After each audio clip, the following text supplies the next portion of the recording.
কারণ এই বিষয়ে আসতে হয়তো একটু দেরি হতে পারে, আপনার কষ্ট হবে। আল্লাহ শুকুর, আমার ভাইয়েরা আমার প্রতি খুব মহাব্বত আর আজমত আর ভালোবাসার দৃষ্টি রাখে, কষ্ট দিতে চায় না আমার। মানে এখন যে সার্কেলটা আছে তার মধ্যে আমি একটু সিনিয়র বয়সের দিক থেকে, ইলম, আমল, এখলাস, গ্রহণযোগ্যতা, সেলিব্রিটি এগুলির দিকে না, বয়সের দিক থেকে, ফারেক হওয়ার দিক থেকে আমি একটু অন্যদের চাইতে আগে। সেই হিসেবে তারা আমাকে সম্মান করেন, ইজ্জত করেন। আল্লাহ তাদেরকেও পুরা জিন্দেগি বা ইজ্জত বানায় দিন। মুহতারাম হাজিরিন, আজকে কোরআনে হাকিম থেকে একখানা আয়াতে কারিমা তেলাওয়াত করেছি, আর নবী করিম সাল্লাল্লাহু আলাইহি ওয়াসাল্লামের জবানে মুবারকের আহাদিস মুবারকা থেকে একখানা হাদিসও পাঠ করেছি। আজকের আলোচনার মূল পুঁজি হলো এই দুইটা জিনিস। এই দুটিকে সামনে নিয়েই আমার আজকের পথ চলা।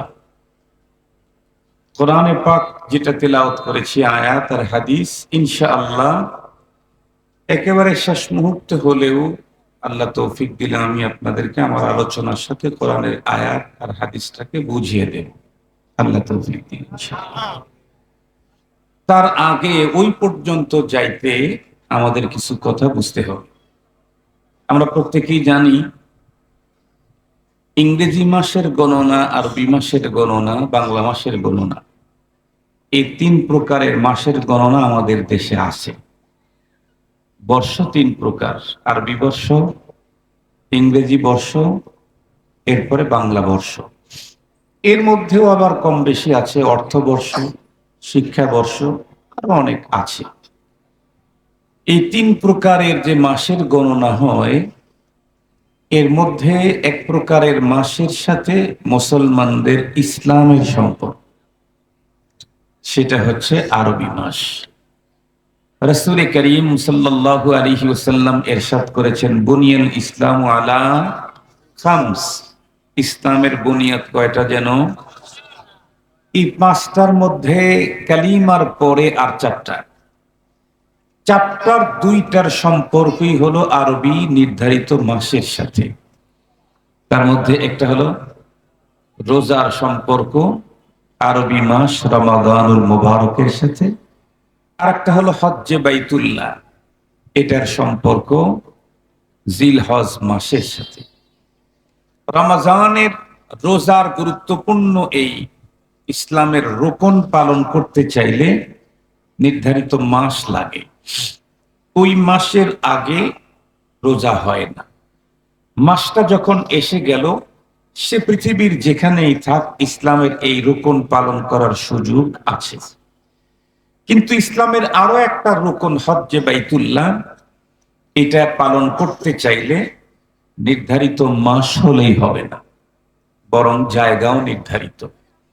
নির্ধারিত মাসের নির্ধারিত তারিখে নির্ধারিত জায়গাতে নির্ধারিত কিছু কাজ কমপ্লিট করলেই হজ্জে বাইতুল্লাহ হয়। হযরত উলামায়ে কেরাম যেটা বর্ণনা করেছেন কোরআন হাদিস থেকে, সেটি হলো 5 দিনে 5টা জায়গাতে 9টা কাজ করলে কমপ্লিট হজ হয়ে যায়। বলেন তো দেখি, কয় দিন, কয় জায়গায়, কয় কাজ? 9 কাজ। 5 দিন 5টা জায়গাতে 9টা কাজ করলে কমপ্লিট হজ হয়ে যায়। এই হজ্জে বাইতুল্লাহ, এটার সম্পর্ক নির্ধারিত মাস এবং নির্ধারিত জায়গার সাথে। মুহতারাম হাজিরিন, খুব ভালো করে বুঝবেন কথাগুলি।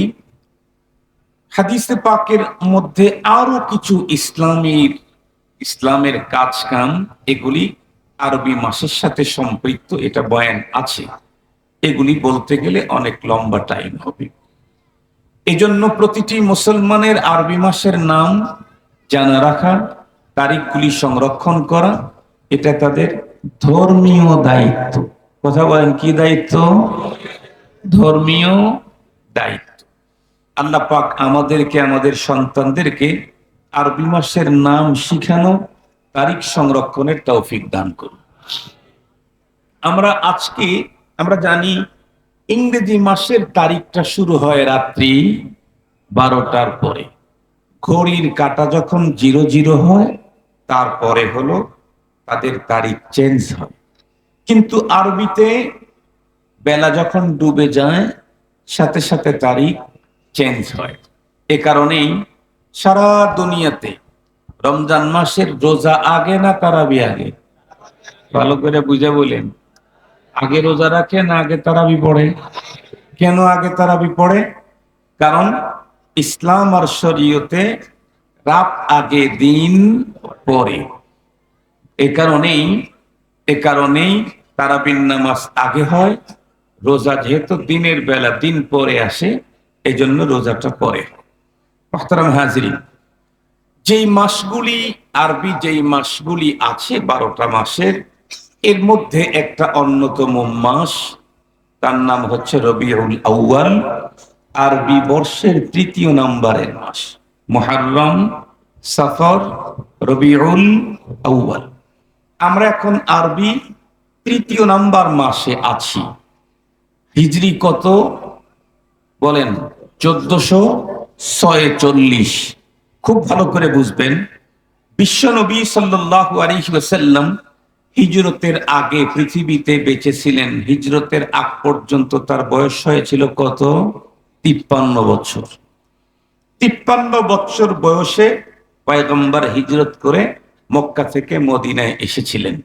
53 আর 46-কে এক জায়গায় করলে 99। কথা বলেন না কেন?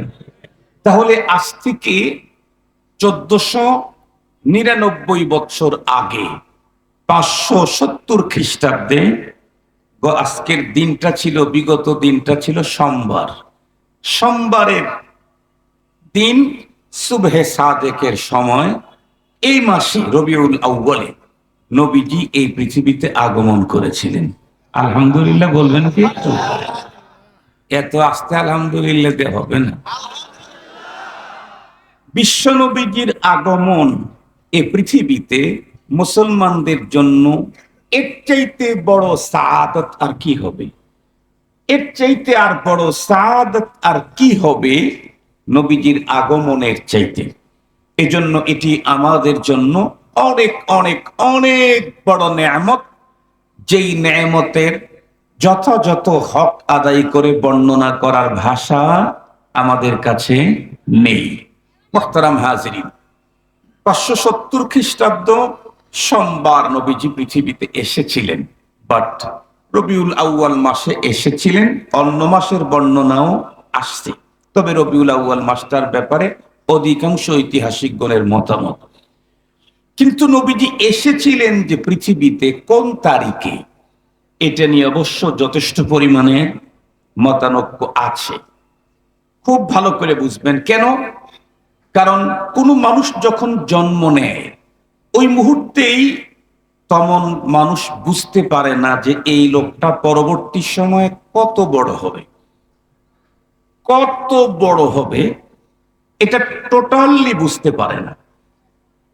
বড় হবে এটা বোঝা যায়, কিন্তু কত বড় হবে এই টোটালি বোঝা যায় না।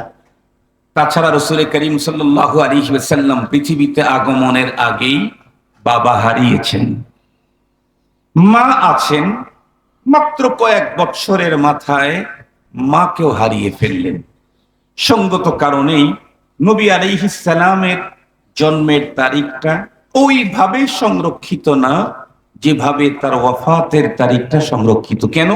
নবীজি যখন পৃথিবী থেকে বিদায় নিয়েছেন তখন নবীজির জন্য জীবন দেওয়ার মতো পার্সেনই ছিল লক্ষাধিক। সাহাবায়ে কেরাম প্রত্যেকেই নিজের জীবনের চাইতে রসুলকে বেশি ভালোবেসেছেন। এটা শুধু সাহাবীদের জন্যই ফরিজা না, এ দায়িত্ব আমাদের।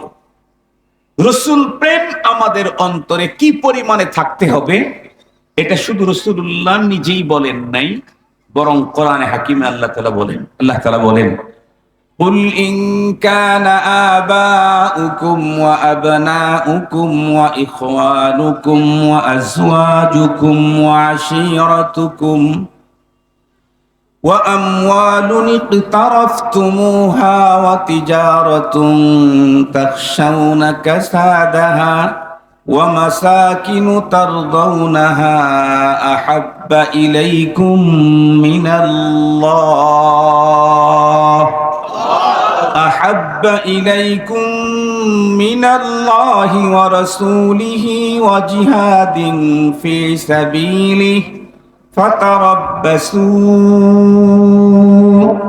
حتى يأتي الله بأمره والله لا يهدي القوم الفاسقين। এই আয়াতে কারীমার সার সংক্ষেপ মুলাক্কাস কথা হলো, আল্লাহ পাক 8টা বস্তুর কথা উল্লেখ করে বলেছেন, এই 8 বস্তুর চাইতে পরবর্তী আরো 3টা বস্তু উল্লেখ করে বলেন, এই 3 বস্তুর মোহাব্বত যদি তোমাদের অন্তরে না থাকে বেশি, তাহলে দাঁড়াও মানে আপনাদেরকে একটা কিসসা বললে তাহলে বুঝবেন। আমি তো শেখুল হাদিস আল্লামা আজিজুল হক রাহমাতুল্লাহি আলাইহির শাগির্দ। হুজুর কঠিন থেকে কঠিন কথা ওনার জীবনের ঘটে যাওয়া ঘটনার সাথে এমন ভাবে মিসাল দিতেন, যে কোনো অবোধ মিনওয়ান ওই কঠিন কথাটাকে বুঝতে সক্ষম হইত। হুজুরের কাছ থেকে এই কিছু নিয়েছি, আমি একটা মিসাল দিলে বুঝবেন। আমরা ছোটবেলায় অনেক সময় মাদ্রাসা বা স্কুলে যাওয়া বাদ দিয়ে খেলাধুলা করেছি, 2-1 দিন, এরকম হয়েছে না হয় নাই? খেলতে গেছি, আম্মু অনেক ডাকছে, বোন ডেকেছে, চাচা এসেছে, কারো চোখ রাঙ্গানি তোয়াক্কা করি নাই, খেলতে আছি। কিন্তু একজনকে তো আজরাইলের চাইতে কম ভয় পাই না, সে ফাদার ড্যাডি না বাবা, এ তো খুব ভয় পাই। খেলতে আসি, বাবা হঠাৎ করে বাসায় এসে জিজ্ঞেস করছে, যায় নাই অমুকে মাদ্রাসা স্কুলে? যায় নাই।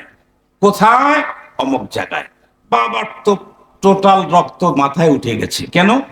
গাধার মতো পরিশ্রম করে নিজে না খেয়ে আমাকে খানা খাওয়ায় দিয়ে, আমার জন্য পোশাক খরিদ করে, আমাকে আগামী দিনে মানুষের মতো মানুষ বানাবার জন্যই বাবার পরিকল্পনার প্রথম নাম্বার আমি যখন যাই না স্কুলে, বিদ্যালয়ে, মাদ্রাসায়, তো বাবা তখন লাঠি একটা নিয়ে আগাইতেছে।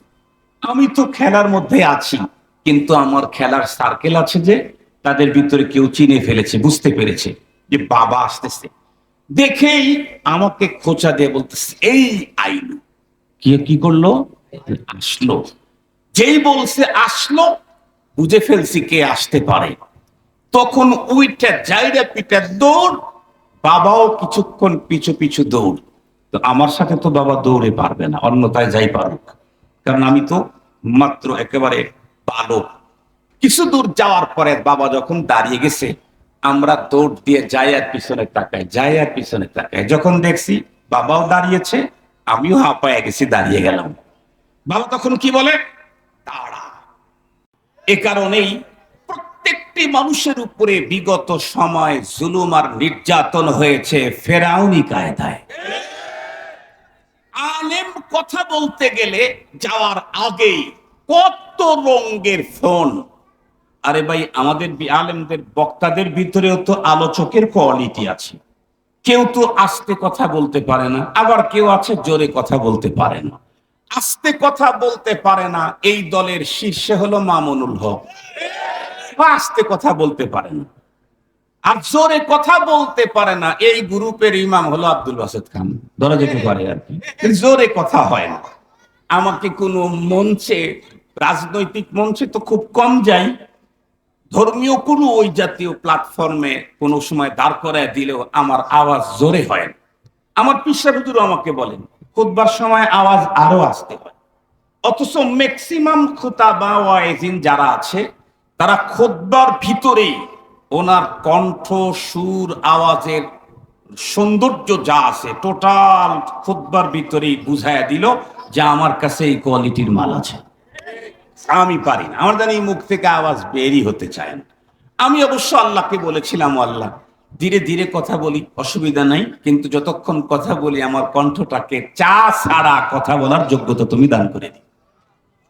আমি যদি শুরুতে একটু একটা বাড়ায়া দিই, তাহলে কণ্ঠটা আমার বসে পড়ে।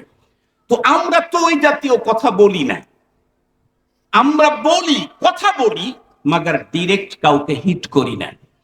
এরপরেও আমাদের উপরে আমাদের কেউ বলতো, হুজুর উস্কানিমূলক বক্তব্য দিয়েন না।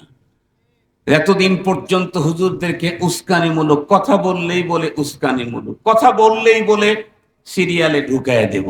এখন বলেন তো দেখি, এখন হুজুরদের উস্কানিমূলক বক্তব্যটা ফুসকি দিয়ে দেখার সুযোগও তাদের নাই। গ্রামের ফুসকি বুঝেন তো, উকি ঝুঁকি দিয়ে দেখার সুযোগও তাদের নাই।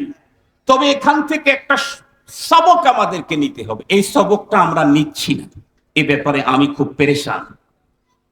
আমরা বিগত সময়ের জালেম স্বৈরাচার ফ্যাসিস্ট যে ভাষাই তাদেরকে বলেন, তাদের কথাগুলি বলে বলে তাদের দুঃখ দুর্দশার বর্তমান চিত্রগুলি উল্লেখ করে করে মজা নিচ্ছি। মজা নেওয়ার চাইতে বেশি দরকার ছিল তাদেরকে দেখে নিজেদের সবক গ্রহণ করা। সেটা তো নিচ্ছি না। সেটি হলো, তারা যেমন ফ্যাসিস্ট হওয়ার কারণে, স্বৈরাচার হওয়ার কারণে, জালিম হওয়ার কারণে তাদের যেমন মুহূর্তেই সবকিছু শেষ হয়ে জিরোর নিচে আসছে, আমিও যদি এই জাতীয় রূপ ধারণ করি, আমার জন্য ওই জাতীয় ফলাফল প্যাকেট করাই আছে। কোন জালেমকে পৃথিবীর রব কখনোই ছেড়ে দেন না। জালেমের বিচার হয় টু টাইম, দুই জায়গায়। দুনিয়াতে স্যাম্পল, ওই যে মনে আছে না, আল্লাহ পাক বলেন যে দুনিয়াতে যে শাস্তিগুলি দিচ্ছি এটা তো স্যাম্পল। আমার বাবাই নিয়ে গেছে 50 মণ আর দেখাইতে নিয়ে গেছে 100 গ্রাম। এই পৃথিবীতে জালেমের যে শাস্তি যাই হচ্ছে, আমাদের দাড়ি তোমরা কাটতে চেয়েছিলে, এখন তোমাদের দাড়ি তোমরাই কেটে ফেলতেছে। রবের ধরা ইন্না বাতাসা রব্বিকা লাশাদীদ। আমি অনেক বয়ানে বারবার বলতাম, খুব বলতাম, এখনো বলি। আপনারা দেখবেন পানির ভিতরে, পুকুরের ভিতরে, জলাশয়ে মাছ অনেক সময় একটু চেহারাটা উপরের ভাসায় দেয়। আর এই মাছকে ধরার জন্য যেই প্রাণীগুলি আছে ওড়ে, এগুলা কয়েক প্রকার। তার ভিতরে একটা মাছরাঙ্গা, এটা চিনেন আপনারা? দেখেছেন কখনো? আর একটা আছে চিল, এটারে চিনেন আপনারা?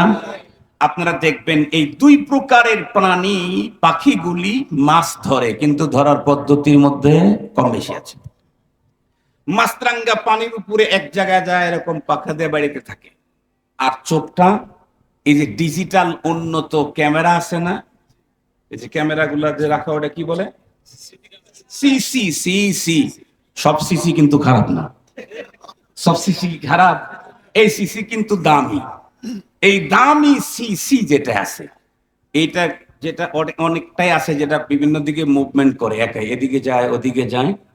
এত যুগ পরে এসে সিসি বানাইলো, এদিক যায় ওদিকে যায়। আর রব্বুল আলামিন হাজার হাজার বছর পূর্বে মাছরাঙ্গার ভিতরে সিসি দিয়ে রাখছে, এমন করে ঘুরে আর এমন করে। দেখছেন কি আপনারা? এরকম করে, আর চোখটা এরকম করে দেখে, এরকম করে দেখে, ঘন ঘন আক্রমণ করে। কিন্তু লক্ষ্য করে দেখবেন, মাছরাঙ্গা যতবার আক্রমণ করে ততবারই মাছ পায় না। আবার পাওয়ার পরেও আক্রমণ করে ঠোঁট দিয়ে, কখনো ঠোঁট থেকে ছুঁড়ে চলে যায়, খুলে যায়, পড়ে যায়। কখনো কখনো সে 100% সাকসেস হয়। কিন্তু চিল মাছ ধরার সিস্টেম দেখেছেন? চিল হলো পানির উপরে পাখা না নড়ায় শুধু এরকম করে, এরকম এরকম করে। দেখছেন আপনারা কখনো? এরকম করে। ওর ভাবটা দেখে মাছ চিন্তা করে যে এই প্রাণীটার আসলে চোখের ডিস্টার্ব আছে, না হয় পায়ে গায়ে শক্তি কম। এই যে ঘোড়া ঘুরতেছে, কিছুই তো বলে না। এই জন্য মাছ প্রথমে করে কি, একটু লেজ দেখায়, পানির উপরে একটু লেজ বের করে দেয়। চিল তখন কিছু বলে না। এরপরে খানিক যাইতে যাইতে আবার চিন্তা করে, কিছু তো বললো না, তখন মুখটা বের করে ক্রিটিসাইজ করে আবার সালাম দেয়। মাছ শুধু মুখটা বের করে দেয়। দেখছেন না? শুধু মুখ বের করে দেওয়া আপনারা দেখেন নাই? দেখেছেন? চিল তখনও কিছু বলে না। মাছ চিন্তা করে যে আসলে ওর কোনো পাওয়ার টাওয়ার নাই, চোখেরও নাই, দেহেরও নাই। এরপরে তখন কি করে, তাইলে আর ভয় কিসের, পেরেশানি কিসের, আমি তো রাজা, তখন পুরা বডিটা বের করে পিঠের কাঁটাটা উপরের দিকে জাগায়া দিয়া পুরা দেহ প্রদর্শনী করে যখন চলতে থাকে, চিল তখন বলে, লেজ দেখাইছস, কিছু বলি নাই, ক্রিটিসাইজ করে সালাম দিলি, তাও কিছু বললাম না, এখন পুরা বডি ভাব নিয়ে দেখাস, এইবারে আর ছাড় নাই। চিল যদি ছৌ মারে, বলেন তো দেখি, মুখ দিয়ে ধরে না পা দিয়ে ধরে? পা দিয়ে ধরে। ও যদি কোনো মাছের টাচ করতে পারে পা দিয়ে, ওই চিলের চাইতে মাছের ওজন যদি বেশিও হয়, তারপরেও এটা ছাড়তে জানে না। প্রয়োজনে যেই অংশ ধরেছে অতটুকুন ছিঁড়ে যাবে, কিন্তু ছাড়তে জানে না। চিল রব্বে করিমের তৈরি করা ছোট্ট একটা প্রাণী, তাই যদি সবর করতে করতে শেষ পর্যায়ে ধরলে যদি না ছাড়ে, রব্বে করিম কাউকে ধরলে ছাড় দিবে, কল্পনা কেমনে করা যায়? বহু সাইজ ক্রিটিসাইজ করা হয়েছে, রব ছাড় দিয়ে শেষ পর্যন্ত এমন ধরা ধরলেন যে ইমাম সাহেবই কোন জায়গা দিয়া পালাইছে, মুসল্লিরা পরে খবরই পায় না। ইমাম সাহেব পালায়। আল্লাহ তাআলা আমাদেরকে এখান থেকে, এই ঘটনা শুনে শুনে মজা নেওয়া না, এখান থেকে সবক নেওয়ার তৌফিক দান করুন। আমিও যদি জালেম হই, আমার পরিণতি তাই হবে। আমিও যদি মানুষের উপরে তার কণ্ঠকে বন্ধ করি, আমারও এই ভয়াবহ অবস্থার মুখোমুখি হতে হবে। আল্লাহ পাক আমাদেরকে বুঝার তৌফিক দান করুন। আমি যে কথা আপনাদের খেদমতে বলতেছিলাম, রাসূল করিম সাল্লাল্লাহু আলাইহি ওয়াসাল্লাম এখন থেকে 1499 বছর পূর্বে এক সোমবারে পৃথিবীতে দুনিয়াতে এসেছিলেন। নবীজির বাবা আগেই চলে গেছেন, মাও কিছুদিন পরে চলে গেছেন, মনে আছে না আপনাদের? এ কারণে নবী আলাইহিস সালামের জন্মের তারিখ কোনটা, এ নিয়ে লম্বা মতবিরোধ আছে। কি আমার প্রসিদ্ধ কথা, সেটি হলো রবিউল আউয়ালের 12 তারিখ। এটা হলো প্রসিদ্ধ কথা, কিন্তু এটা গবেষিত তথ্য নয়। মুহাক্কাক কাউলে মুহাক্কাক গবেষিত তথ্য হলো নবীজি পৃথিবীতে জন্মগ্রহণ করেছেন রবিউল আউয়ালের 1 তারিখ অথবা 2 তারিখ। আমার উস্তাদ একজন, নাম বলবো না, কারণ বড়দেরকে নিয়ে এখন ছোটরা অনেক বেশি ট্রল করে। আর কোনো একটা কাজে যদি কখনো ভুল হয়, 80 বছরের যত ভালো আছে সব মুহূর্তে ধুয়ে মুছে শেষ করে দেয়। এই চরিত্রটা তো পুরুষের হওয়ার কথা না, এটা তো নারীদের চরিত্র। ওয়াগার রোজে মুরাদশ বরনায়ারি, দোসদ চন্দা উয়ুবত বর শুমারাত। ওয়াগার রোজে মুরাদশ বরনায়ারি, দোসদ চন্দা উয়ুবত বর শুমারাত। শেখ সাদী রহমতুল্লাহ আলাইহি গুলিস্তার মধ্যে বলছেন যে নারীদের চরিত্র হলো 20 বছর বিয়ে করেছেন, 40টা ঈদ এসেছে, 39টা ঈদে সে যেমন চেয়েছে তার চাইতে ভালোটা নিয়ে এসে দিয়েছেন। তখন সে আপনার ভূয়সী প্রশংসা করেছে, আপনি অজু করার পরে অজুর পানিটা সে মুছে দিয়েছে। 40তম ঈদের সময় হঠাৎ আপনার অর্থনৈতিক ক্রাইসিস দেখা দিয়েছে, তার চাহিদাটা পূরণ করতে পারেন নাই। দেখবেন মাত্র একবার 39 বার চাহিদার চাইতে বেশি দেওয়া হয়েছে, এই মাত্র প্রথম একবার মিস হয়েছে। কি বলে, তোমার কাছে এসে জীবনে মনের আশা কোনো দিন পূরণ হলো না। এটা হলো নারীদের চরিত্র, কিন্তু এটা এখন আমাদের পুরুষদের ভিতরে, তাও আবার নওজোয়ান আলেমদের ভিতরে বেশি। সব নওজোয়ান আলেম যদি আমাকে থুতু নিক্ষেপ করো, আমাকে যদি বকা দাও, ফেসবুকে যদি তুফান চালাও, লাস্তু উবালি, আমি এগুলার তোয়াক্কা করি না, কিচ্ছু না। কেন? সারা দুনিয়া যদি আমাকে পুষ্পমল্ল দিয়ে জিন্দা কবর দেন, ফুলের মালা দিয়ে যদি কবর দেয়, আর রব্বুল আলামিন যদি বলে তোকে আমার চয়েস না, তাহলে তো আমি কুত্তার চাইতেও নিকৃষ্ট।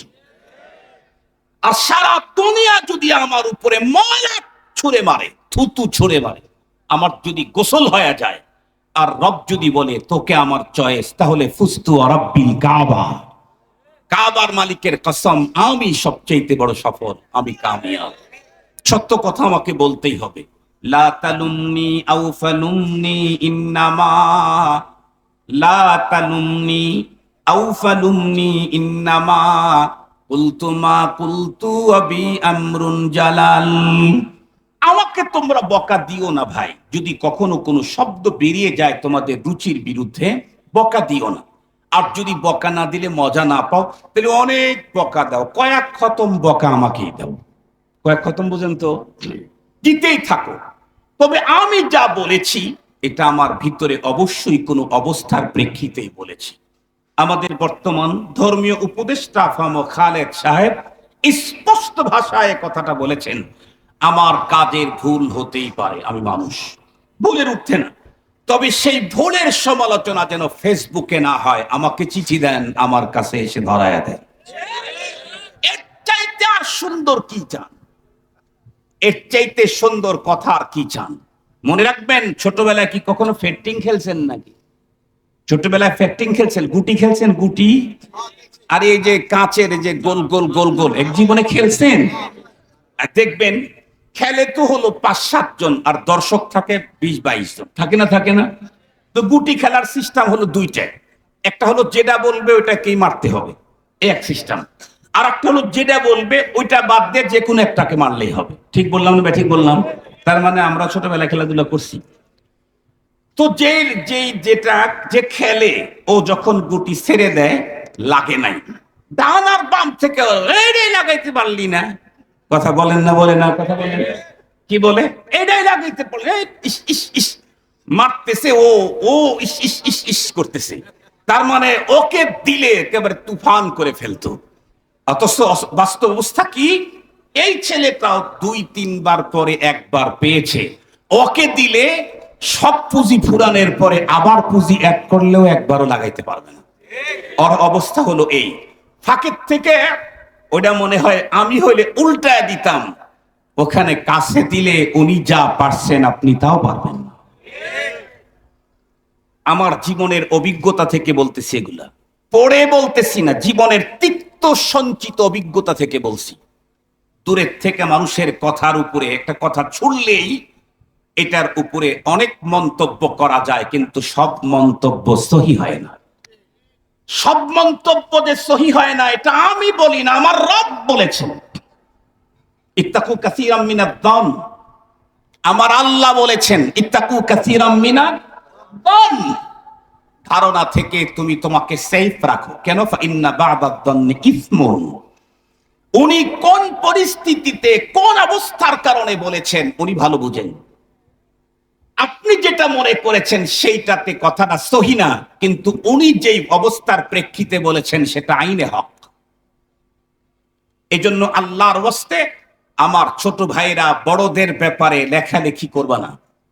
বিশেষ করে উলামায়ে কেরাম বড় যারা আছে তাদের ব্যাপারে কখনোই ফেসবুকে একটা শব্দ লিখবা না ভাই। কেন? আজকে তুমি ছোট, একদিন তুমিও বড় হবে। তুমি যদি তোমার বড়কে ছাড় না দাও, তোমার ছোটরা তোমাকে জীবনেও ছাড় দেবে না, জীবনে। মুসলমান ভাইরা আমার খুব ভালো করে বুঝবেন, এরপরে এতগুলি কথার পরেও বলার পরেও আমি আমার ওই ওস্তাদের নামটা এখন উল্লেখ করব না, কারণ ফিহি নাজরুন ডাল মে কুছ কালা হে, নামটা উল্লেখ করলাম না। তবে উনি তার কিতাবের ভিতরে, বইয়ের ভিতরে লিখেছেন বিশ্বনবীজির জন্ম রবিউল আউয়াল মাসের ১ অথবা ২ তারিখ, কেউ কেউ বলেছেন ৮ তারিখ। এই কথাগুলি গবেষিত। হুজুর বলেন ১২ তারিখ কেমনে হলো এটা আমার কোনোভাবেই বুঝে আসে না, কারণ ১২ তারিখের কথাটা প্রকাশ পেয়েছে, ফোকাস পেয়েছে বটে, কিন্তু কোনো ইতিহাসের নির্ভরযোগ্য কিতাবে পাওয়া যায় না। এ কথা বলে হুজুর বললেন হয়তোবা ১ তারপরে দাড়ি দিয়া অথবা কোমা দিয়ে ২ লিখেছিল, কোনো এক সময় মাঝখানকার ওইটা যখন উঠে নাই তখন ১২ হয়ে গেছে। কথা কি বুঝাইতে পারছি? ১ অথবা ২, এই অথবার জায়গাতে ছোট্ট যে একটা ফোঁটা ছিল, কোন কারণে ওইটা যখন উঠে গেছে ১-এর পরে ২ হওয়ার কারণে কি হয়ে গেছে? ১২ হয়ে গেছে। তারপরেও ধরে নিলাম বিশ্ব নবীজি ১২ তারিখে পৃথিবীতে আসছে, এটাই মেনে নিলাম, ধরে নিলাম। কিন্তু আমি জিজ্ঞেস করতে চাই, বিশ্ব নবীজি পৃথিবীতে দুনিয়াতে এসেছেন এই তারিখে, এই কারণে ওই তারিখে আমাকে কি করতে হবে, এই ব্যাপারে কি আমি আমার পক্ষ থেকে করব, নাকি এই ব্যাপারেও আমি রাসূলুল্লাহর অনুকরণ করব? কথা বলেন না কেন? আল্লাহ পাক রব্বুল আলামিন কোরআনে হাকিমের ভিতরে স্পষ্ট বলে দিলেন, মা আতাকুমুর রাসূলু ফাখুযুহু ওয়া মা নাহাকুম আনহু ফান্তাহু ওয়াত্তাকুল্লাহ। আমার হাবিব তোমাদের জন্য করণীয় যা এনেছেন সেগুলিকে ধরো, যা থেকে তোমাদেরকে বারণ করেছেন সেগুলি থেকে তোমরা বিরত থাকো, আর আল্লাহকে ভয় করো। নিঃসন্দেহে আল্লাহ পাক রব্বুল আলামিন সিরিয়াস শাস্তিদাতা। খুব ভালো করে বুঝবেন কথাগুলি। তাহলে বিশ্বনবীজি এই পৃথিবীতে যেই তারিখে জন্ম নিলেন, সেই তারিখটাকে আমরা কিভাবে পালন করব, সেই দিনটাকে কিভাবে কাটাবো, এই ব্যাপারটাই সর্বপ্রথম আমাদের দেখতে হবে। কাকে? খোদ আমাদের পয়গম্বরকে। কেন? আমার পয়গম্বরকে আল্লাহ পাক রব্বুল আলামিন তামাম পৃথিবীর সমস্ত মানুষের জন্য উসওয়া কুদওয়া মডেল ঘোষণা করেছেন। আল্লাহ পাক বলেন, লাকাদ কানা লাকুম ফি রাসূলিল্লাহি উসওয়াতুন হাসানাতুন লিমান কানা ইয়ারজুল্লাহা ওয়াল ইয়াউমাল আখিরা ওয়া যাকারাল্লাহা কাসীরা। তোমাদের জন্য রয়েছে উত্তম আদর্শ। এই পৃথিবীর প্রতিটি মুমিনের আদর্শ আইডল, প্রতিটি মুমিনের নমুনা জীবন চলার প্রত্যেকটি ক্ষেত্রে সে তো মুহাম্মাদুর রাসূলুল্লাহ সাল্লাল্লাহু আলাইহি ওয়াসাল্লাম। নবী আলাইহিস সালামের পুরা নবুয়ত প্রাপ্তির পরবর্তী জীবনের যা আছে ম্যাক্সিমাম গুলি আমাদের জন্য অবশ্য করণীয়। নবীজি যেগুলি আমাদেরকে করতে বলেছেন সেগুলি করতে হবে, যেগুলি ছাড়তে বলেছেন সেগুলি ছাড়তে হবে। এটা আল্লাহর অর্ডার। মুসলমান ভাইরা আমার ভালো করে বুঝবেন। সেই ক্ষেত্রে যদি আল্লাহর পয়গম্বরের জীবনের দিকে তাকাই, তাহলে আমার পয়গম্বর পৃথিবীতে বেঁচে ছিলেন 63 বছর। টোটাল পয়গম্বরের লাইফ 63 বছরের জীবনটা পয়গম্বরের প্রথমত দুই ভাগে বিভক্ত। ক্বাবলান নবুওয়া 40 বছর, বাদান নবুওয়া 23 বছর। নবুয়তের পূর্ববর্তী 40 বছরের টোটাল টাইমে বিশ্ব নবীজি কখনোই তার জন্ম উপলক্ষে এই মাসে অথবা কোনো দিনে তার জন্ম উপলক্ষে, বন্ধুরা আমার, ওই জাতীয় এখন বর্তমান পৃথিবীতে যা হয় এই জাতীয় কাজগুলার একটাও পয়গম্বর করেন নাই। নবুয়ত প্রাপ্তির পরবর্তী সময়ে নবীজি দুই জায়গায় কাটিয়েছেন। 13 বছর মক্কাতুল মুকাররমায়, 10 বছর মদিনাতুল মুনাওয়ারায়। মক্কার টাইমটা খুব বেশি সঙ্গীন ছিল, বড় ক্রাইসিস পিরিয়ড ছিল, বড় দুঃখ বেদনার সময় ছিল। তখন পয়গম্বর তার জন্মদিবসকে পালন করতে পারেন নাই, বলতেই পারেন, মেনে নিলাম। কিন্তু বিশ্বনবীজি যখন মদিনাতুল মুনাওয়ারার যখন আমির নিযুক্ত হলেন, যখন চতুর্দিক থেকে মুসলমান ইসলামের ভিতরে দলে দলে ঢোকা শুরু করলো, ইযা জাআ নাসরুল্লাহি ওয়াল ফাতহ ওয়া রাআইতান নাসা ইয়াদখুলুনা ফি দীনিল্লাহি আফওয়াজা। বিশ্বনবীজির জীবদ্দশায় গোত্র গোত্র জাম্মে গাফির বড় বড় দল উপদল একসঙ্গে ইসলামের ভিতরে ঢোকা শুরু করলো, যেমনটি এখন বাংলাদেশে দেখা যাচ্ছে। এই তো মাত্র 1 মাস আগেও অনেকেই হেফাজতের নাম শুনলেই ভয় করত, এখন হেফাজতের কমিটি বড় পদ পাওয়ার জন্য লবিং শুরু করে দিয়েছে। ঠিক বললাম না ভাই? ঠিক বললাম? তার মানে ওইটা ছিল দুর্দিন, এখন সুদিন। সুদিনে তো আমি একটু আগাই। এই তো 1.5 মাস আগেও বাংলাদেশে ছিল দুর্দিন। বিএনপির মতো বড় পার্টি, হেফাজতের মতো বড় পার্টি, জামাত ইসলামীর মতো বড় পার্টি, ইসলামী আন্দোলনের মতো বড় পার্টি, এরাও রাজপথে তাদের বৈধ দাবি নিয়ে দাঁড়ানোর সুযোগ সাহস পায় নাই। কিন্তু যেই এ বিশাল পাথর এদেশের মানুষের উপর থেকে সরে গেছে, এখন রিক্সাওয়ালারাও সচিবালয় ঘেরাও করে। ঠিক বললাম না বে? ঠিক বললাম। এখন রিক্সাওয়ালারাও কোন জায়গায় ঘেরাও করে? সচিবালয়। আল্লাহ, আপনারা বিশ্বাস করবেন কিনা জানি না,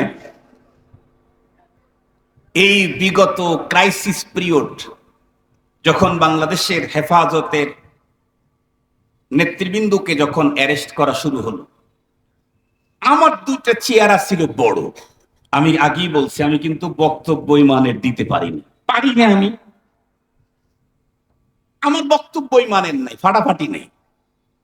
এরপরেও দুইটা চেয়ার বড় থাকার কারণে, একটা হলো হেফাজতে ইসলামের কেন্দ্রীয় সহকারী মহাসচিব, আর একটা হলো রাবেতাতুল ওয়াইজিনের চেয়ারম্যান। রাবেতাতুল ওয়াইজিন, কি বলবো আপনাদেরকে, একটু গল্পটা বলি। এই গল্পের ভিতরে অনেক নসিহত আছে। রাবেতাতুল ওয়াইজিন হলো এই সংগঠনটার মূল হলো বর্তমান সময়ে বক্তারা যারা ওয়াজ করে মাঠে ময়দানে, এদের কোনো লাগাম নাই, এরা কারো নিয়ন্ত্রণে চলেন, যার যার মতো করে বলে। এই কারণে কোরআন থেকে বলে, হাদিস থেকে বলে, নিজের বাড়ির থেকে বলে, নানার বাড়ির থেকে বলে, কেউ আবার শ্বশুর বাড়ির কথাও বলে। কথা বলেন না কেন? কথা বলেন না কেন? কেউ বলে অমুক আমার শাশুড়ি হয়, অমুক আমার খালা হয়, অমুক আমার ফুবু হয়। এটা ওয়াজ। এরপরে অঙ্গ ভঙ্গিমায় যা দেখায় তাতে জোকারও ফেল, কত কত বলুন। অথচ কিয়ামত পর্যন্ত কোন নবী দুনিয়াতে আসবে না। আর আমার দেশের মানুষ ইসলাম, কোরআনে আল্লাহ পাক স্পষ্ট অর্ডার দিয়েছেন, ইয়া আইয়ুহাল্লাযীনা আমানু ইত্তাকুল্লাহা হাক্কা তুকাতিহি ওয়া লা তামুতুন্না ইল্লা ওয়া আনতুম মুসলিমুন। মৃত্যুর আগে তোমাকে কমপ্লিট মুসলমান হয়ে মরতে হবে। এই ইসলাম জানার সবচাইতে সুন্দর নিরাপদ পদ্ধতি হলো দিনী মাদ্রাসায় ভর্তি হয়ে দিন শিখা। বলেন, এখনো কি বাংলাদেশের 10% মুসলমান ছেলেরা কি মাদ্রাসায় পড়ে? জনসংখ্যার 10% কি হুজুর ছাত্র মাদ্রাসার? না, এখনো 10% না। তাহলে আরো 90% মানুষ, এরা ইসলাম শিখবে কোথায়? এই জন্য হযরত উলামায়ে কেরাম চলতে ফিরতে মাদ্রাসা করেছিলেন। যেমন আমাদের দেশের গভর্নমেন্ট স্বাভাবিক পদ্ধতিতে বিএ এমএ পাশ করার যেমন সুযোগ ছিল, উন্মুক্ত পদ্ধতিতে বিএ এমএ পাশ করার সুযোগ করে দিয়েছিল, ঠিক তদ্রুপ একটা ছেলে 24 ঘন্টায় মাদ্রাসায় ভর্তি হয়ে দিন শিখবে, ইসলাম শিখবে, ঈমান শিখবে। 90% মানুষ ওই এরিয়ায় যায় না, সে কি নিয়ে কবরে যাবে? এজন্য ওয়াজ মাহফিল, খানকা, মসজিদে জুমার নামাজের আগে নানা টাইমে তাদেরকে উন্মুক্ত পদ্ধতিতে ইসলাম শিখানোর একটা সিস্টেম বড়রা চালু করেছিলেন। কিন্তু দুঃখের সাথে বলতে হয় কি, চলতে চলতে ওয়াজ মাহফিলে আর দিন শিখানোটা, কথা বলেন না কেন, তমন আর হইল না। কি হইল? মুখরুচক, কানসুক, যেই কথাগুলি শুনতে মজা লাগে। আমার অনেক বড় আফসোস হয় এবং মনে চায় যে নিজের আঙ্গুলটা নিজে কেটে কামড়ে খেয়ে ফেলি, যখন কোন আলেম বলে কথা, আজকে হুজুরের ওয়াজটা মজলো না, এই শব্দটা শুনলে আমার নিজের আঙ্গুল নিজে চাবায় খেতে মনে চায়। সাধারণ একজন পাবলিকে কথা বলতে পারে, ওয়াজ কি মজার জিনিস? ওয়াজ তো দিন শিখার জিনিস। আমি তো আখলাক শিখতে এসেছি, আমি তো দিন শিখতে এসেছি। কই সারা দুনিয়ার একটা ছাত্র তো কোনোদিন বলল না যে আজকে হুজুরের অঙ্ক কষাটা মজলো না, এ কথা তো কেউ বললো না। আজকে হুজুরের জ্যামিতির ক্লাসটা মজলো না, এ কথা তো কেউ বললো না। কেউ তো বললো না আজকে হুজুরের ইতিহাসের ক্লাসটা মজলো না, এ কথা কেউ বললো না। কেন? মজা খেতে যায় নাই, গেছে ওখান থেকে জ্ঞান অর্জন করার জন্য। যা শিখেছে তাই তার পুঁজিতে অ্যাড হয়েছে, পুঁজি বেড়েছে। ঠিক তদ্রুপ প্রত্যেকটি মানুষ ওয়াজ মাহফিলে মজা নেওয়ার জন্য আসার কথা ছিল না, আসার কথা ছিল এখান থেকে ইসলাম আর দ্বীন শিখার জন্য। হুজুর যেটাই বলেছে সেটাই আমার পুঁজিতে অ্যাড হয়েছে, যেটাই বলেছে সেটা আমার পুঁজি বেড়েছে। এই কথাগুলি আমরা শুনতে পাই এখন। মুহতারাম হাজিরিন, তো আমরা তখন চিন্তা করলাম, এইভাবে যদি চলতে থাকে, অলরেডি এদেশের সুধীজন, সাধুজন, আপার শিক্ষিত লোকদের অন্তরে বক্তাদের প্রতি একটা অনীহার সৃষ্টি হয়েই গিয়েছিল। আমরা তখন চিন্তা করলাম, এটা যদি চলতে থাকে তাহলে আগামী প্রজন্ম দুনিয়াটা ঘোরাচ্ছন্ন অন্ধকার হবে। কেন? আর তো নবী আসবেন না। কিয়ামত পর্যন্ত মানুষ দিন শিখলে দাওয়াতের মাধ্যমেই শিখবে। আর দাওয়াতের এই পদ্ধতিটা যদি মুকাদ্দার হয়, এটা যদি ময়লাযুক্ত হয়, এটা যদি কলঙ্কিত হয়, মানুষ যখন ওই দাওয়াতের কাছে না যাবে, তাহলে সে আর ঈমান পাবে না। আগামী দিনে মানুষ ঈমানহীন হয়ে যাবে। মূলত প্রশিক্ষণ দিয়ে, বড়দের সহবতে নিয়ে তৈরি করে বক্তাদেরকে দায়ী ইলাল্লাহ করে গড়ে তোলা রাবেতার মূল লক্ষ্য ছিল। কিন্তু হইলটা কি, কে বা কারা অথবা নিজেরাই ভুল বুঝলো। কি বুঝলো? ওই রাবেতা এখন সারা বাংলাদেশ কন্ট্রোল করে। এমন কি শুনলে অবাক হবেন, আমাদের কিছু ভাইরা তো ভিতরে ঢুকে গেল।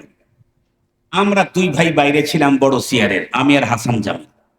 আমাদের কপালে যার দুঃখ শুরু হইল, আজকে এখানে পালাই, পরের দিন আর এক জায়গায়, দিনের মধ্যে 2-3 জায়গায় পালানো। যেখানে যাই খালি বলে হুজুর 10 গাড়ি আসতেছে।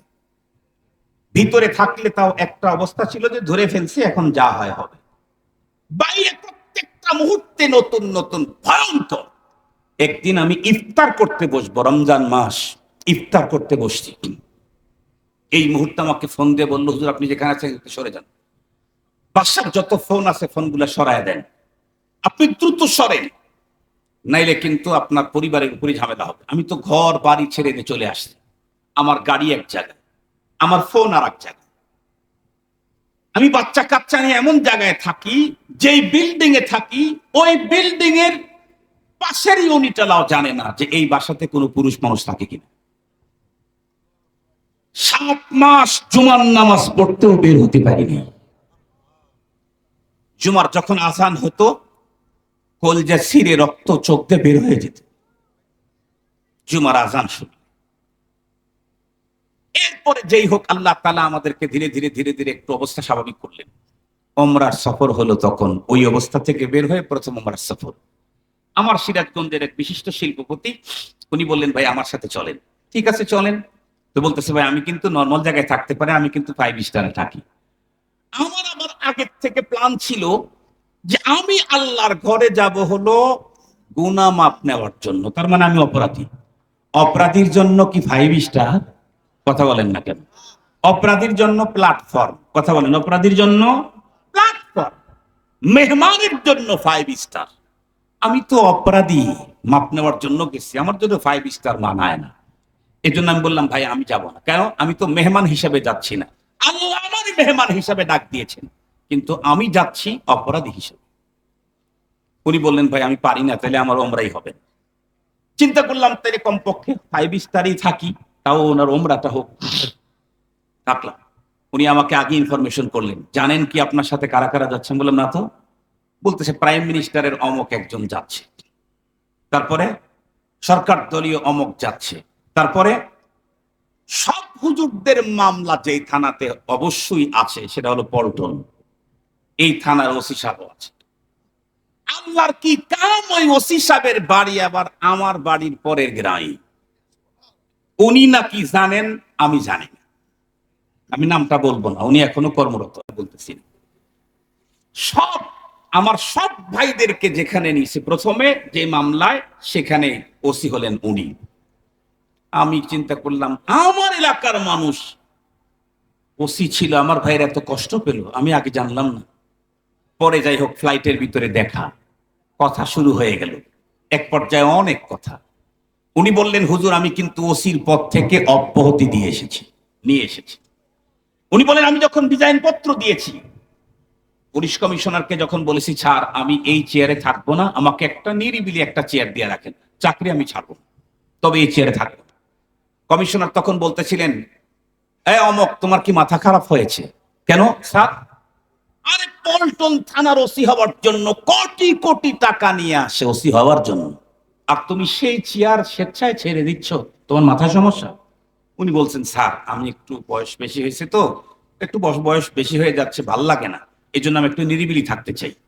উনি বললেন মূলত আমি ওই চেয়ারটা ছেড়েছি হলো আলেমদের উপরে নির্যাতনের দৃশ্য আমি সইতেই পারিনি। গতকালকে রাত্রি তো আমাদের নেতাজি মামুনুল হক উত্তরবঙ্গ থেকে বগুড়া জামিল মাদ্রাসায় 12:30টার দিকে খানা খেলাম রাত্রে।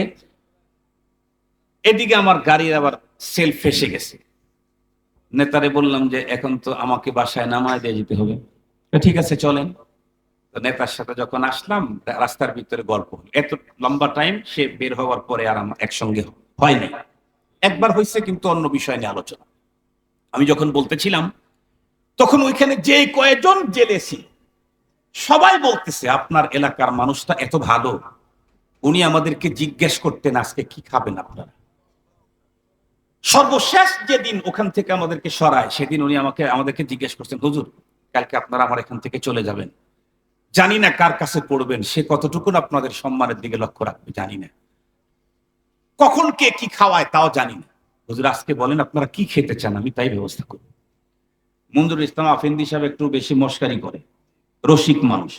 তো বলছে যে ওসি সাহেব, আমাদের অনেক দিন হয় বাসার থেকে আসছি, ইলিশ মাছটা মজা করে খেতে পারতেছি না। আপনার এখান থেকে যাওয়ার পরে যে ইলিশই দেয় নাকি বাম্বুই দেয় আল্লাহ ভালো জানে, এই জন্য আজকে দুটো একটু খাওয়াইতেন। উনি খুব চেষ্টা করছে কিন্তু ইলিশ পায় নাই।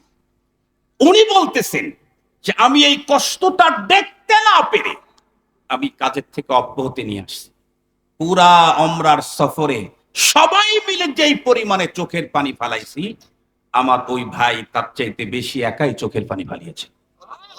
উনি বলেছিলেন আমার দৃঢ় বিশ্বাস এই নির্দোষ আলেমদের প্রতি যেই নির্যাতন, মামুনুল হক একদিন এমন এক অবস্থানে যাবে মামুন ভাই, সেই দিন ওরা তাকায় তাকায় দেখতে চাইলেও হয়তোবা ওদের চোখ ওই পর্যন্ত যাবে না। তাই হচ্ছে, এখন তাই হচ্ছে। মুহতারাম হাজিরিন, যেই কথাটা বলার জন্য এতগুলি কথা বললাম সেটা হলো, ওইখানে যাওয়ার পরে আমাকে উনি বলতেছেন, ভাই আমি যে প্রতিবেশী, যে তার আমার আব্বাকে তো চেনেন, আমারও চেনেন উনি, আমি ওনারা চিনি না। আমাকে বলতেছে যে আপনি তো আসলেন, তাহলে কি সৌদি আরবের রাবেতার নেতৃবৃন্দ আপনার সাথে দেখা করতে আসবেন? আমি অস্থির হয়ে গেছি, আল্লাহ কোথায় রাবেতা আলমে ইসলামে, কোথায় রাবেতাতুল ওয়াইজিন, কোথায় আব্বাস, কোথায় গাব্বাস, কোথায় শেখ সাদি, কোথায় বরকিন নাদি। আমি বলি আপনি কি বলেন? আরে রাবেতা আলমের সাথে আপনাদের সম্পর্ক নেই? কোনো সম্পর্ক নাই।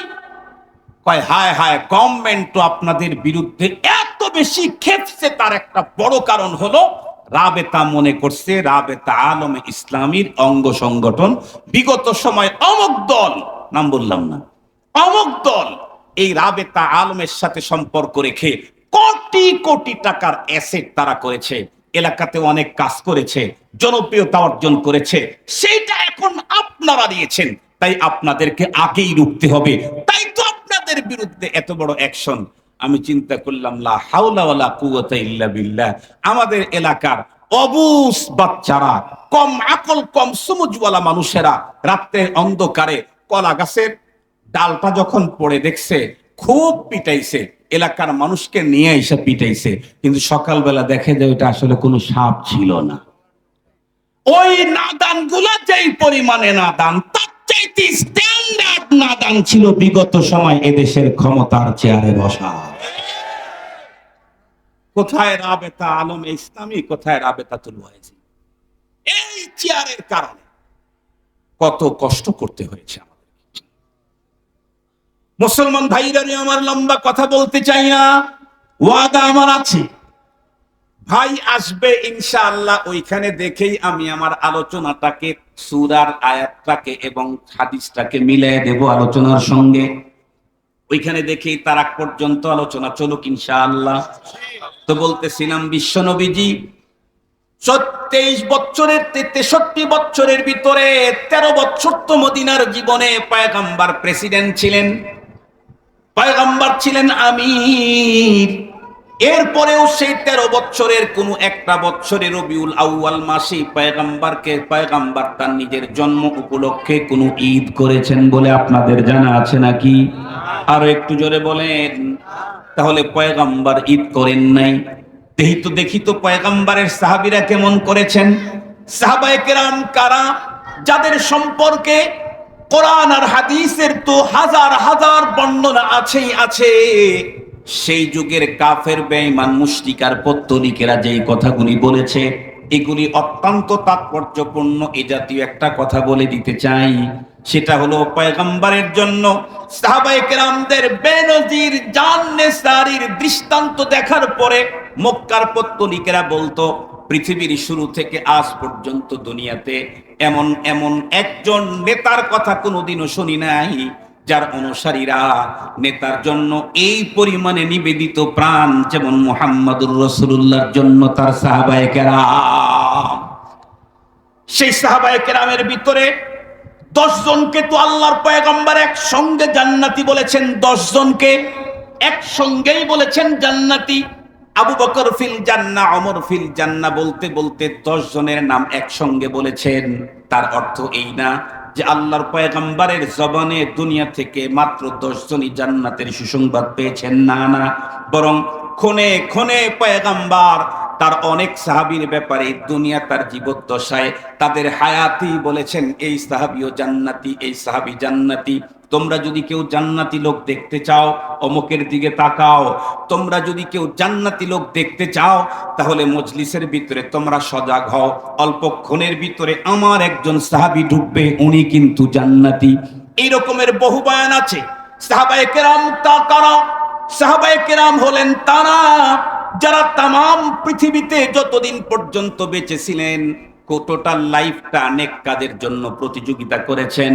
সেই সাহাবীদের ভিতরে হযরতে সিদ্দিক আকবর আমিরুল মুমিনিন ছিলেন, ফারুক আজম আমিরুল মুমিনিন ছিলেন, ওসমান আলী রাদিয়াল্লাহু আনহুম ওনারাও আমিরুল মুমিনিন ছিলেন। এই 4 জনের কোনো একজনও তো তাদের জীবদ্দশায় তাদের খেলাফত আমলে রবিউল আউয়াল মাস আসতে কতবার চলে গেছে, কোনো একটা মাসেও কোনো একটা দিনেও ঈদ পালন করেন নাই। করেছেন? কথা বলেন, করেছেন? এর চাইতেও মজার তথ্য আপনাদেরকে দেই। এই হাদিসটা শুধু আমরা পড়ি না, আমাদের দেশের যেই ভাইয়েরা সহি হাদিসের কন্ট্রাক্টরে নিয়েছেন তারাও এই হাদিসকে সহি বলেন। কি? কুল্লু মুহদাসাতিন বিদআহ, কুল্লু বিদআতিন দালালা, কুল্লু দালালাতিন ফিন্নার। এই হাদিসটা সবার কাছে গ্রহণযোগ্য, সবাই বলেন সহি না। আরো বড় কিছু, আরো একটা হাদিস আছে নবীজি, সেটা হলো নবীজি বলেন আলাইকুম বিসুন্নতি ওয়া সুন্নাতিল খুলাফাইর রাশিদিন আল মাহদিয়িন। এ ভাই ভাই তো এখানে আসবেন, আমি তো কথা ছেড়ে দেব, আসলেই হয়তো 1-1 মিনিট লাগবে হাদিস আর কোরআনটাকে মিলিয়ে দিতে। এই কথাটা শুনেন, খুব গুরুত্বপূর্ণ তথ্য। নবীজি প্রথম হাদিসে কি বললেন? যে আমার পরে ইসলামের মধ্যে যে নতুন আবিষ্কার আসবে সবগুলা বেদাত। সবগুলা বলেন কি? আমার পরে ইসলামের মধ্যে দ্বীনের মধ্যে যে আবিষ্কারগুলি আসবে সবগুলা কি বলেন? বেদাত। আর প্রত্যেকটা বেদাতি গোমরাহি। পক্ষান্তরে আবু বকর, ওমর, ওসমান, আলী 4 জনের ব্যাপারে নবীজি আলাদা কথা বললেন। কি? আলাইকুম বিসুন্নতি ওয়া সুন্নাতিল খুলাফাইর রাশিদিন আল মাহদিয়িন। সমস্ত উম্মতেরা জেনে রেখো, তোমাদের জন্য আমি রাসূলুল্লাহর সুন্নত যেমন অনুকরণীয়, আমার খোলাফায়ে রাশেদা আমার পরে যদি কোনো সুন্নতের আবিষ্কার করে তাহলে সেগুলিও তোমাদের জন্য অবশ্য পালনীয়। নবীজির পরে যে কোনো নতুনত্ব বেদাত, কিন্তু এই নতুনত্বর আবিষ্কারক যদি হযরত আবু বকর, ওমর, ওসমান, আলী হন তাহলে এটা বেদাত না সুন্নত? একটু জোরে বলেন, বেদাত না সুন্নত? এই কথা কি আমার বক্তব্য না রাসূলুল্লাহর বক্তব্য? খুব ভালো করে বুঝবেন। আবু বকর, ওমর, ওসমান, আলী খোলাফায়ে রাশেদা বিশ্ব নবীজির পরে পৃথিবীতে নতুন ইসলামের কোন সিস্টেম চালু করলে পয়গম্বর বললেন এটা হলো সুন্নত। তাহলে নবীজির সাহাবী যাদেরকে নবীর অবর্তমানে ইসলামের ভিতরে সিস্টেম পদ্ধতি চালু করার আল্লাহ পাক রব্বুল আলামিন পারমিশন দিয়েছেন, সেই 4 জন খোলাফায়ে রাশিদিনের কোনো একজন তাদের জীবদ্দশায় পয়গম্বরের জন্মের এই মাসে কোনো দিন বিশেষ আয়োজনে কাটান নাই। সঙ্গত কারণে কিয়ামত পর্যন্ত আল্লাহর পয়গম্বরকে আগমন করে তার জন্ম উপলক্ষে এই দিনটাকে বিশেষভাবে কাটাবার কোনো সিস্টেম শরীয়তে নাই। রাষ্ট্র যদি এই দিনটাকে ডাবল ঈদের ঘোষণাও দেয়, মনে রাখতে হবে রাষ্ট্র যে কোনো কাজ করার এখতিয়ার রাখে না। কথা বলেন, কথা বলেন। রাষ্ট্র যে কোনো কাজ করার এখতিয়ার রাখে না। ইন্ডিয়াতে একটা হলো কি বলে ওইটা হলো কেন্দ্রীয় কি বলে ওইটাকে, ওই ওই দেশে হলো প্রদেশ, আর একটা হলো পুরা দেশ। কেন্দ্রীয় রাজ্য, রাজ্য থেকে যেই ঘোষণা আসে প্রাদেশিক রাজ্য সেগুলি মানতে বাধ্য থাকে। প্রাদেশিক রাজ্যের ঘোষণা কখনো কেন্দ্রীয় রাজ্যের ঘোষণার উল্টা হতে পারে না। এই জমিনের কোন রাষ্ট্রপ্রধান তারা তাদের এখতিয়ারে ইসলামের কোন সিস্টেম তৈরি করার অধিকার রাখে না, রাখে না, রাখে না। এই জন্য ঈদে মিলাদুন নবী, এই দিন, এই ছুটি, এই নামের ঈদ কখনোই ইসলাম আর শরীয়তে হতে পারে না। রাষ্ট্র যদি এক মাসের ছুটিও ঘোষণা করে তারপরেও এই মাসে ঈদ পালন করা মুসলমানদের জন্য বৈধ না। এটা আল্লাহ রাসূল নিজে বলেন, লা তাত্তাখিদু ইয়াওমান ঈদা লা তাত্তাখিদু শাহরান ঈদা। আমি যে ঈদ এনে দিয়েছি এরপরে কোন মাস অথবা কোন দিনকে তোমরা ঈদ হিসাবে আর মেনে নিও না, আমল করতে পারবা না, ধরতে পারবা না। আর আল্লাহ পাক আগেই বলে দিয়েছেন আমার রসুল যা এনেছেন সেগুলি তোমরা ধরো, যা থেকে নিষেধ দিয়েছেন সেগুলি তোমরা ছাড়ো। বলেন তো দেখি, রসুল্লাহ ঈদ দিয়েছেন সারা বছরে কয়টা? আবু বকর ওমর পালন করছেন কয়টা? সমস্ত সাহাবায়ে কেরাম কয়টা? তাবেঈ কয়টা? তাবেঈ কয়টা? নিষেধ করেছেন আর নতুন কোন ঈদ আমদানিতে। সঙ্গত কারণে এই ছোট রাজ্য কেন, মহারাজ্য থেকেও যদি ঘোষণা আছে রসুল প্রেমিকরা কিয়ামত পর্যন্ত তার জন্ম উপলক্ষে কোনো ঈদ মেনে নিতে পারে না, পারবে না। আল্লাহ পাক আমাদেরকে সহি কথা বুঝা সিরাতে মুস্তাকিমের উপরে চলার তৌফিক দান করুক। আমার ভাই আলহামদুলিল্লাহ এসে গেছেন। আল করিম ইদা ওয়াদা ওয়াফা বলেছেন।